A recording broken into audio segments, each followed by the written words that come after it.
So we had a marketing director tell us, I basically go through this every week. I type in all of these numbers manually based on what I'm looking at in HubSpot.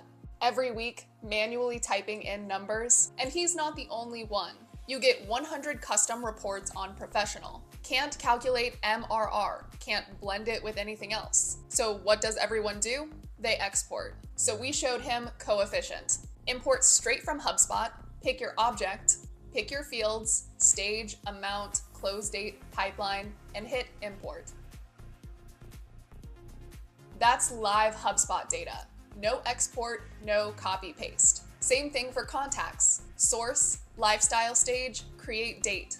And then a KPI dashboard built from both tabs. Pipeline by stage, win rate, average deal size, lead velocity, all in formulas you actually control, not whatever HubSpot decides to show you. Set it to refresh every morning. Monday morning, this is already done before your stand-up. And that's a real spreadsheet formula pulling from your live data. The link is below and it's free to start. But seriously, stop typing numbers from HubSpot into a spreadsheet. It's 2026.